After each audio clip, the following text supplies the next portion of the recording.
We were in Ann Arbor, and of course my husband was recruited to come to Ann Arbor from Washington, D.C. because they needed someone at the community college to teach in the architectural program. He was an architect.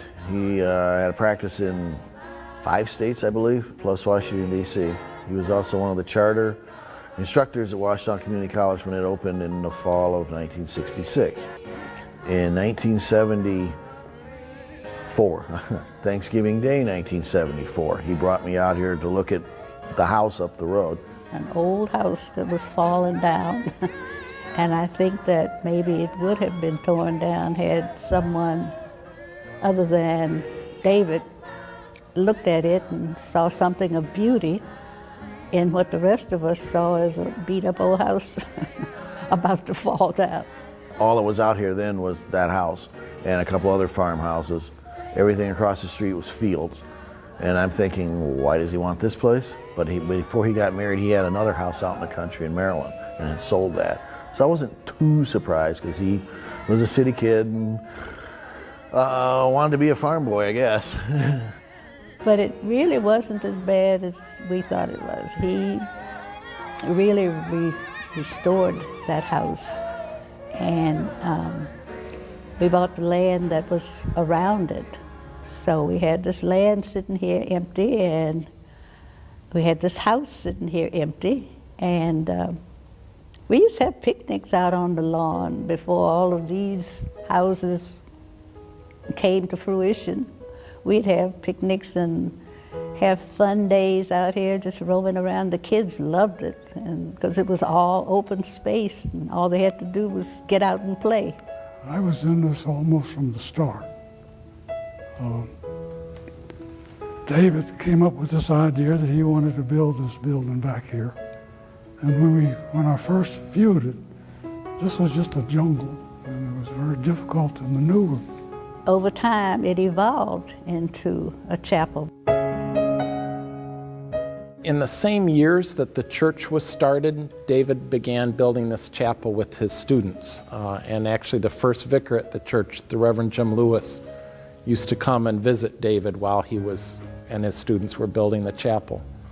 He thought that putting the students out here to work in an open field would be a good way to teach them how to do concrete work. And it did not start out, this chapel did not start out being a chapel. It just started out being a place that he could teach students how to lay cinder block.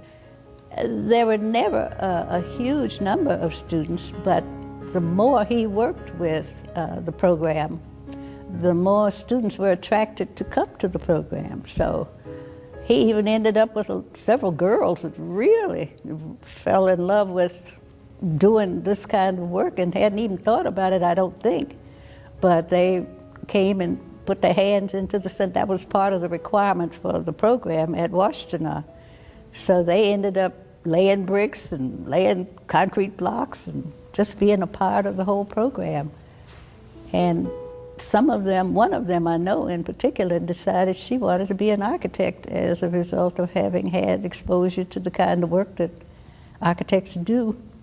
And the chapel grew and evolved. But it was a very slow process. You only had students and me occasionally, and I was in high school by then.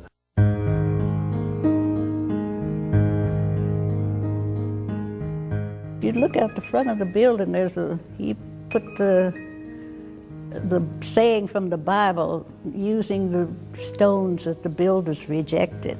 And a lot of it was rejected. That's why he used this by other builders, and it's on the front of the building right out here. Well, yeah, there were rejected materials. Stonemasons, bricklayers didn't want to use some of the bricks because they weren't perfect, and some of the wood was not straight, because they're 8 and 10 foot beams, and so he just cut them down to size and used what he could.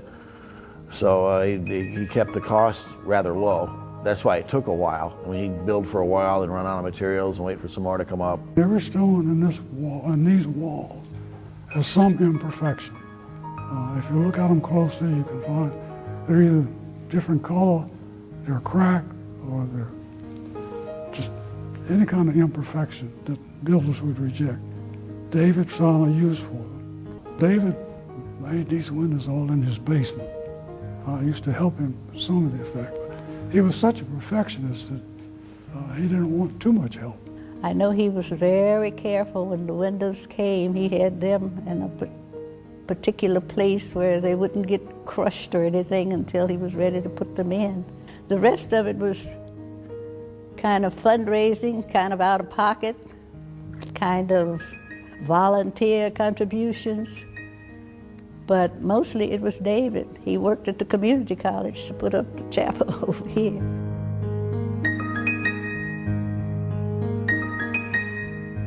So one thing I got to say about David is David was part of a generation that really believed in excellence, that believed, everything should be done and done well. So everything is really built with a lot of integrity.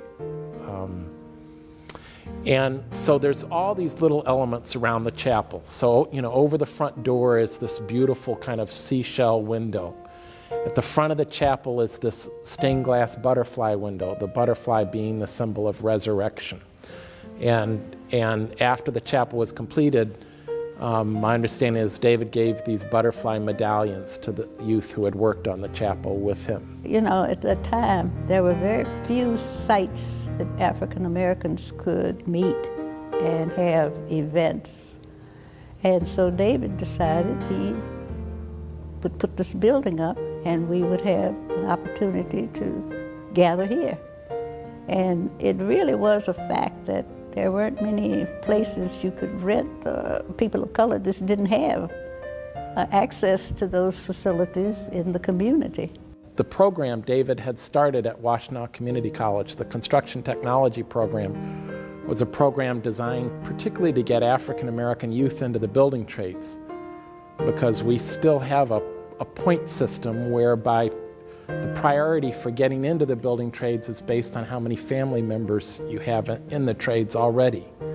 So it was difficult given the history of discrimination in Michigan, for African American youth to get into the building trades. So this program helped facilitate that. But soon thereafter, the barriers fell down and we were no longer restricted as to which facilities we could use. And it's hard now to remember that really was a part of this community, that we could only go to certain places and have access to facilities. When I first came here, that wasn't the case. So now people have to be reminded that it's not always as it was. The chapel is a kind of vision that out of the people and materials society has rejected, the new creation can happen. And that new creation, I think, is most beautifully expressed in these free at last windows. Free at last, thank God I'm free at last. Free at last. Free at last. That was his passionate statement at saying, free at last.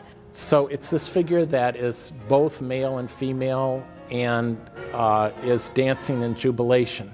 The effort that went into making them the 4 times of the day. You can see the sunrise, you can see noontide, you can see eventide, and you can see nighttime if you follow the windows around. All of that became a part of his plan. And then beneath the windows is, my understanding, is the star of culture that helps to guide people towards freedom. To David, free at last meant that he could preserve his integrity, but also he could express it, because he was not very social. He didn't really like crowds or anything like that. He really wanted to be a single figure who did a lot of good, and I think he did in his own way.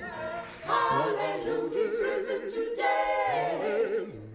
Hallelujah, hallelujah, hallelujah, he's risen today. Christ is risen, the Lord is risen, Christ the Lord is risen today. Christ is risen. The Lord is risen.